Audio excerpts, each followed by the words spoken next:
Maya woke up with a start, her heart thumping against her ribs like a trapped bird. The world outside her bedroom was silent, bathed in an eerie, milky moonlight. It spilled across her floorboards, painting long, distorted shadows of her furniture on the walls. She blinked, trying to clear the sleep from her eyes. That's when she saw a flicker of movement outside her window.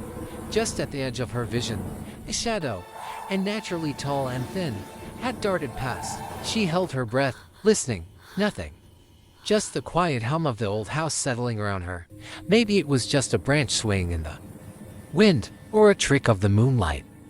She told herself to go back to sleep, pulling the covers up to her chin, but her eyes stayed glued to the window pane, searching the darkness. Minutes crawled by, each one feeling like an hour. Just as she was about to convince herself it was all a dream, it returned. This time, it wasn't just a flicker. The shadow moved with a slow, deliberate grace, gliding into view. It stopped right in front of her window. It was closer now, much closer. A face began to form from the inky blackness, pale and indistinct, like a smudge of chalk against the night sky. It pressed itself against the glass, the featureless face seeming to stare directly at her. Ice-cold terror seized her. This was not a dream. This was real. Her hand fumbled on the nightstand, fingers trembling as they closed around her phone. Her thumb slid across the screen. Her mind racing.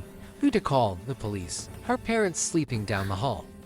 She just needed to hear another human voice to break this horrifying silence. As she brought the phone to her ear, a sound cut through the quiet. A soft tapping on the glass.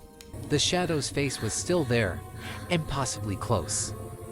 And then a voice, a dry, whispering sound that seemed to come from everywhere at once, slithering into her ears. "No one can hear you."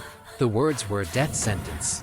She squeezed her eyes shut, a desperate, childish instinct to make it all go away. If she couldn't see it, it wasn't there.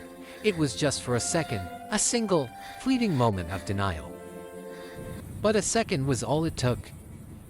When she forced her eyes back open, the window was empty. She let out a shaky breath, the phone slipping from her numb fingers onto the bedspread. And then she felt it, a cold draft in the room that hadn't been there before. Her gaze slowly, reluctantly, traveled from the empty window, across her room, to the foot of her bed. It was standing there. The shadow had solidified, taking on a more human shape, but its edges still seemed to writhe and smoke. It wasn't just a shadow anymore. It was inside, and it was smiling. A wide, predatory grin splitting its pale, ghastly face. The moonlight from the window caught its eyes, which glittered with an ancient, malevolent intelligence. The house remained silent, but in Maya's ears, a deafening roar had begun. The shadow took a slow, silent step toward her, and in that moment, she knew the night was far from over.